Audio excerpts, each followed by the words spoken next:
ભાઈ મસ્ત મોટા તગડા તગડા ટોલ ટેક્સ ભરે છતાંય જનતાના ભાગમાં રોડ પર ખાડા ખડિયા ખાબોચિયા કાદવ કીચડ જોવા મળે. આવું કેમ? એક વર્ષની અંદર 4,800 કરોડ રૂપિયાનો ટેક્સ ગુજરાતની જનતાએ ભર્યો છે. વિચાર કરો તમે, 4,800 કરોડ. ત્યારે ચોમાસાની સિઝન આવે એટલે રોડ રસ્તાઓની કેવી હાલત થઈ જાય. વળી પાછો જરા તડકો પડશે, કાદવ કીચડ સુકાશે એટલે આ લોકો થીંગડા મારવા માટે પાછા આવી જશે. આ થીંગડા 6-8 મહિના માંડ ચાલશે. વળી પાછો આવતું ચોમાસાની સિઝન આવશે એટલે મસ્ત મોટા ખાડાઓ પડી જશે, કાદવ કીચડ થશે. પણ ગુજરાતની જનતા બિચારી ભોળી. રામ મંદિર બનાવ્યું છે, 370 ની કલમ હટાવી છે, વિધર્મીઓથી આ ભારતીય જનતા પાર્ટી સિવાય બિચારાને કોઈ બચાવી શકે એમ નથી. એટલે રોડ રસ્તા ખાડા ખડિયા વાળા પણ સહન કરી લેશું. કમળના 2-4 મણકા ખસી જાય તો એ પણ સહન કરી લેશું. બરાબર કે નહીં? ગાડીઓ ધીરે ચલાવીશું, સમયસર ન પહોંચી શકીએ તો એ પણ સહન કરી લેશું. બરાબર કે નહીં?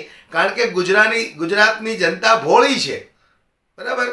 એટલે જે રીતે અત્યારે કાદવ કીચડ વાળા રસ્તાઓ આ સહન કરી રહ્યા છે, આવો આપણે એ વિડીયો ઉપર એક નજર નાખીએ.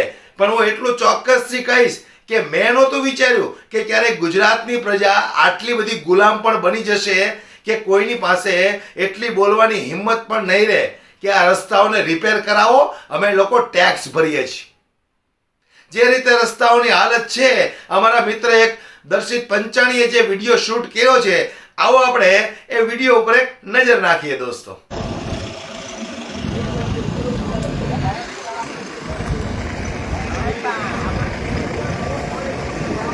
નમસ્કાર, જય હિન્દ. સુરતનો વાલક પાટિયા વિસ્તાર અને એમાં મિશન રોડ 3 દિવસ પહેલાં એસએમસી દ્વારા મિશન રોડ પર જીએસબી નાખતો હું નાખતો મારો ભગવાન જાણે એની કામગીરી જો 3 દિવસ પહેલાં નાખેલો તો અહીંયા ઈંટની ગાડી પણ ફસાઈ ગયેલી છે. 150 ફૂટનો આ રોડ બોલે છે. મોટા મંત્રીઓ, ધારાસભ્યશ્રીઓ ખાતમુહૂર્ત કરી જાય છે.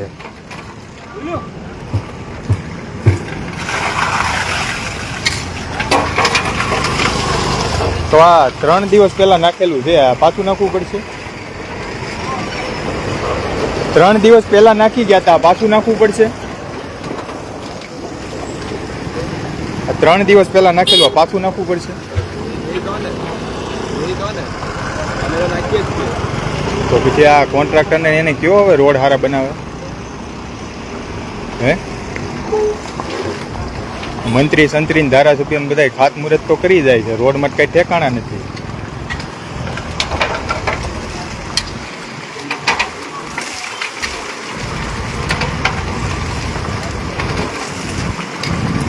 આજે મોદી સાહેબ કહે ને સ્પેસ ટેકનોલોજીથી બનાવી, આ સ્પેસ ટેકનોલોજીથી બનાવેલો રોડ.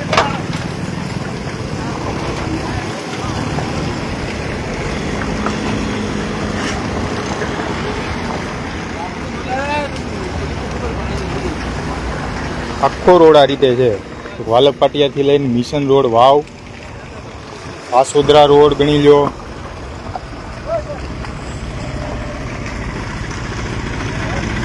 રોજનું હજારોની સંખ્યામાં અહીંથી પબ્લિક નીકળતું હશે, પણ કોઈ પણ જાતનું એસએમસીને કે એમના અધિકારીને કે તંત્રને કાંઈ પડી જાય નહીં. ધારાસભ્યશ્રીઓ આવે, મંત્રીઓ આવે, ખાતમુહૂર્ત થઈ જાય, રોડ બની જાય, વરસાદ આવે પાછો રોડ ધોવાઈ જાય. 3 દિવસે એસએમસીના કર્મચારીઓ આવી જાય ને આ રીતે તપથી મારો ભગવાન જાણે ક્યાંથી લાવતા હોય છે. કોન્ટ્રાક્ટરે કમાય, નેતાઓએ કમાય, ને ખાવું કોઈ કમાય અને પબ્લિક જતાય એ અલગથી.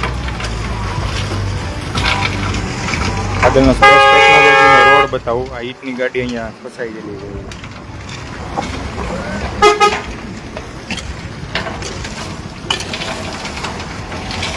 એને સ્પેસ ટેકનોલોજીથી બનાવેલો રોડ, આ વિકસિત રોડ.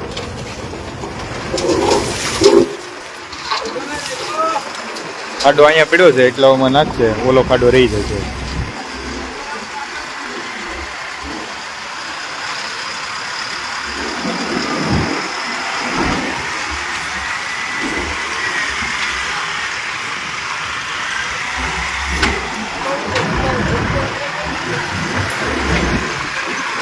આગળ ચંદ્ર ગ્રહ થોડોક બતાવવો, ચંદ્ર ઉપર ગયા હોય ત્યારે કેવી તમને ફીલ થાય એ બતાવું તમને.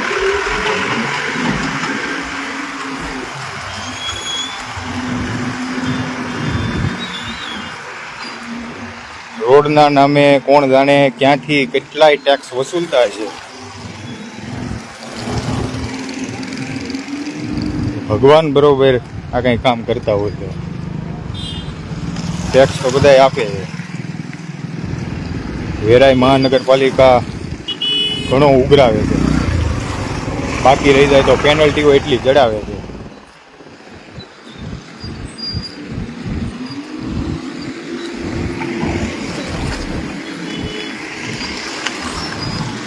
સ્પેસ ટેકનોલોજીનો રોડ આવ્યો આ બધો.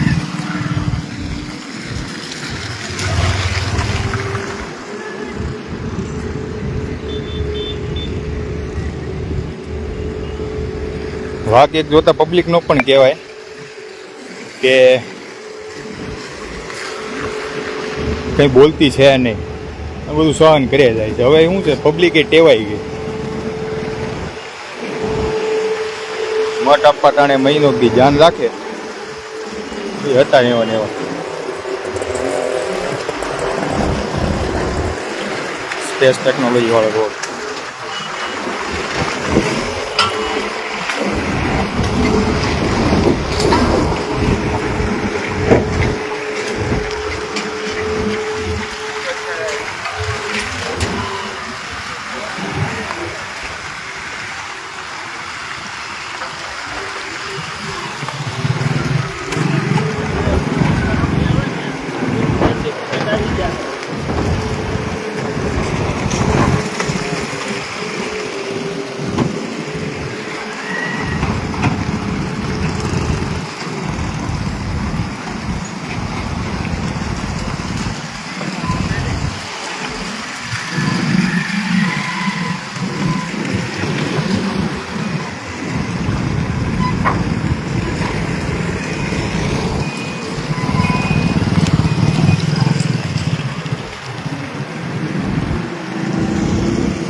સો બસો મીટર હાલો એટલે આ રીતના તમને રોડ જોવા મળે.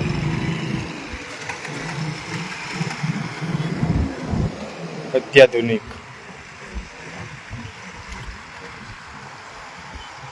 દર વર્ષે સુરત મહાનગરપાલિકા 7800 કરોડનું બજેટ બહાર પાડે છે. એમાંથી ખાલી 10-15% રોડ પાછળ વાપરે ને તો આ રોડ બધા હારા થઈ જાય છે.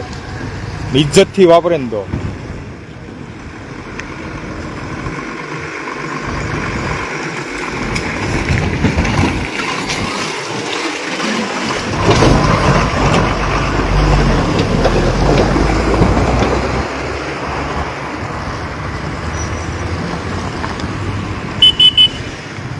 મંગળ કયો, શનિ કયો,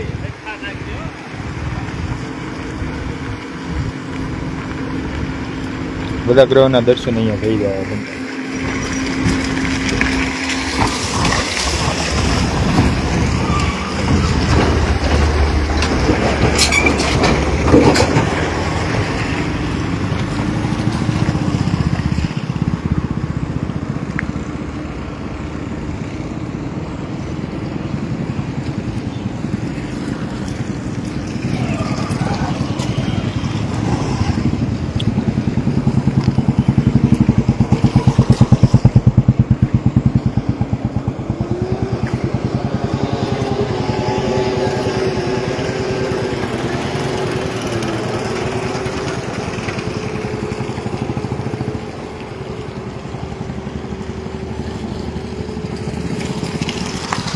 વિસ્તારમાં ધંધાર્થે અર્થે આવતા હોઈએ અને અહીંયાના રેસિડેન્શિયલ એરિયામાં જે લોકો રહે છે એમની ફરિયાદ હતી, એટલા માટે આ લાઈવ કર્યું છે.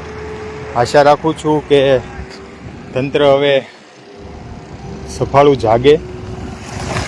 આગળની સાઈડ જે ગરનાળા સાઈડ છે ત્યાં પણ આવી જ પ્રોબ્લેમ છે.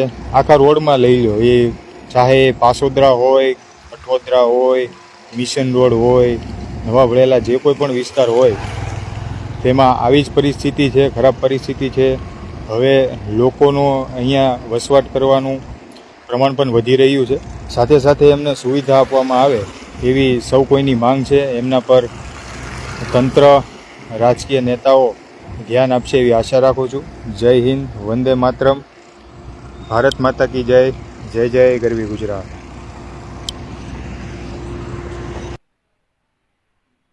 આ હાલત છે ગુજરાતના રસ્તાઓની. હવે વિચાર કરો, તમે આટલો ટેક્સ ભરો છો છતાંય આવા ખાડા ખડિયાવાળા રસ્તા ઉપરથી તમારે ગાડીઓ, વાહનો ચલાવવા પડે છે. શું કામ? કારણ કે તમે ગુલામ બનીને બેઠા છો. બોલવાની કોઈનામાં હિંમત નથી, એટલે આ બધું સહન કરવું પડે છે. હવે આવનારા સમયમાં જોઈ વિચારીને વોટ કરજો તો કદાચ થોડી રાહત તમને મળી શકે એવી હું આશા રાખું. પણ જો અંધભક્તિમાંથી બહાર નીકળશો તો, બાકી આવું સહન કર્યા રાખજો. અને તમને કોઈ મુસ્લિમ ઘરમાં આવીને ક્યારેય તમારો કોલર પકડવાનો નથી. આ લોકોએ તમને ડરાવી અને નમાલા નપુંસક જેવા બનાવી દીધા છે. એટલે તમે કાયમને માટે ડરતા રહો છો. બાકી આવા વિડીયોની મજા લીધા કરો. નમસ્કાર.